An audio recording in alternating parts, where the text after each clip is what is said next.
જો અમે તેથી ગાયને કીધું હતું ને તમને કે આ ગાય અમારે ઘરે આવીને જેમ માણા ઠપકારે એમ ઠપકારે. હલો આવી ગઈ છે અત્યારે. હવે આને રોટલી દઈ દઈ પછી જા. હાલમાં 2 ગાયો આવી છે, 4 રોટલી લાવજો.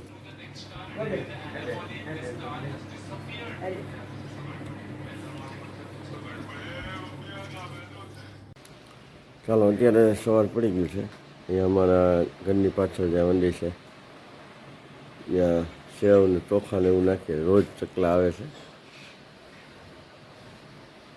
કલરના આવે ને ખાય સવારમાં.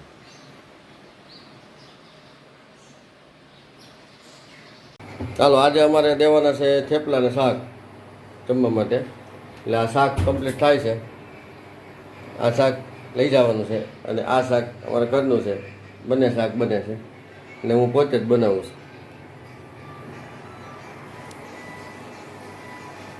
ચાલો મિત્રો, હવે આજે થેપલા કરી રહ્યા છે,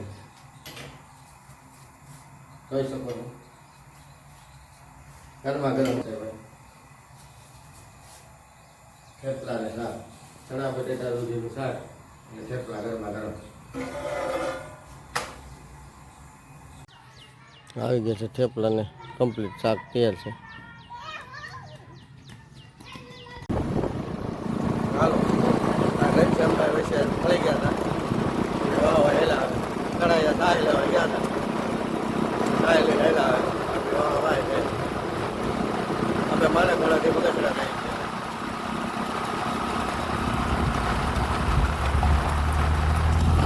ચાલો આપણે હવે ચડી ગયા સામે. ગયા શુક્રવારે છેલ્લી ફેરી કરી હતી, ત્યાર પછી આપણે કામ હતું એટલે કેટલા દિવસ ફેરી બંધ રહી ગઈ. આ છે સીએનજી પંપ. અહીંયા અમે ગેસ પુરાવા ઊભા છીએ. ગાડી ઊભી છે. ગેસનો પંપ છે. Junagadh highway bypass.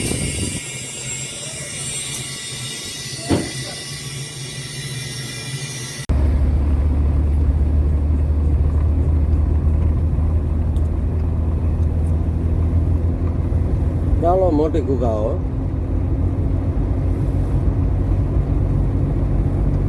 અત્યારે આપણે મોટી ગુગા રોડ ઉપર ચડી ચૂક્યા છીએ. થોડી જવારમાં અડાળા આવશે, પછી વાઘણિયા, પછી મોટી ગુગાઓ.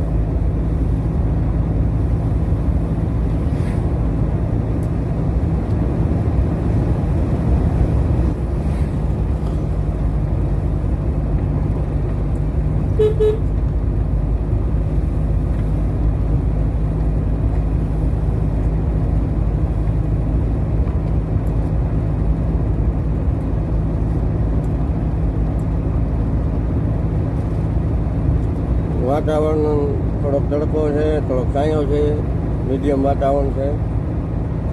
ગરમીનો પારો બરાબર જ છે, કારણ કે ભાદરવો મહિનો છે એટલે તડકો તો રહેશે.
આગળ આવેલી જાય બસ ટ્રાવેલ્સ છે.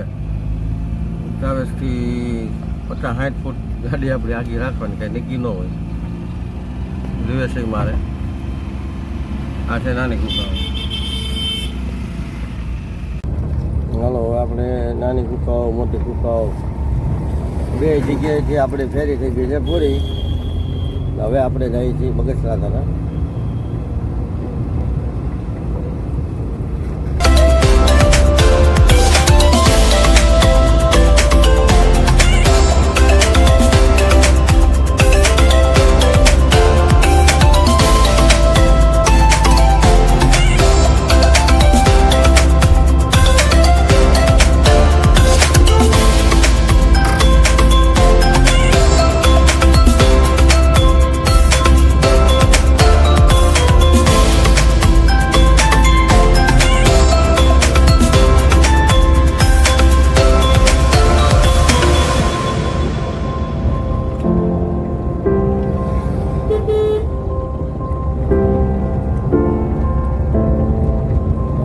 ગેટ મોટી કુકાઓ ગેટ.